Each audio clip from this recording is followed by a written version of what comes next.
झारखंड में लोकसभा की 7 सीटों पर चुनाव संपन्न हो गया है। कांग्रेस के प्रदेश प्रभारी गुलाम अहमद मीर ने कहा कि 7 सीटों पर इंडी गठबंधन की बढ़त है। देश में इंडी गठबंधन की बढ़त को देख बीजेपी बौखलाहट में है। पीएम मोदी के नैरेटिव सेट करने से कुछ नहीं होगा, वही जनता जानती है और हम लोग जीत के कगार पर हैं। प्रभारी मीर साहब, आपने तो देख लिया, प्रेस कॉन्फ्रेंस भी कर लिया, लोगों से मिल भी लिया, क्या स्थिति है खास करके झारखंड की बात अगर करें तो? नहीं, ओवरऑल स्थिति झारखंड में एकदम पॉजिटिव है।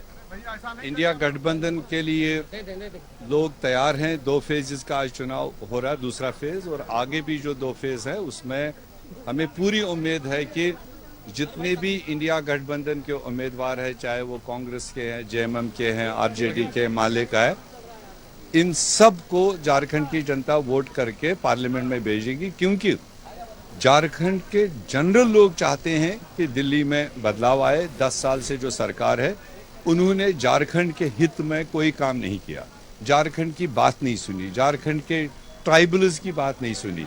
इसलिए सारे लोग आज 2024 के चुनाव के बाद में दिल्ली में एक नई सरकार, इंडिया गठबंधन की सरकार देखना चाहते हैं। वही जज्बा आपको यहाँ दिखाई देगा।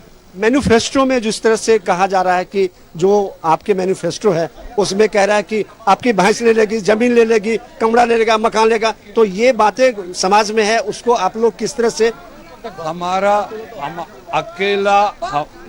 अकेला हमारा मैनिफेस्टो जो गारंटीज है वो जन जन तक पहुंच चुकी है। आज बीजेपी के मैनिफेस्टो को किसी ने देखा ही नहीं, ना कोई कंसर्न ही उसमें।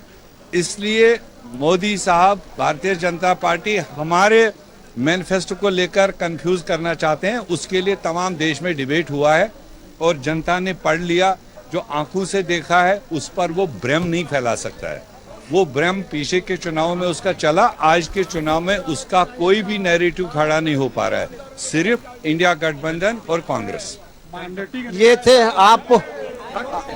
आपने देखा कि मेरा मीर साहब को कहना है कि जो सेट है वही रहेगा और हमारा जो नेता है बिल्कुल साफ है और हम जीत रहे हैं।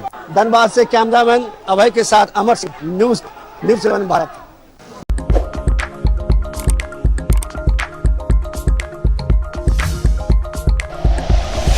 Like and share videos, subscribe करें हमारा चैनल और प्रेस करें बेल आइकॉन। न्यूज़ 11 भारत, सच है तो दिखेगा।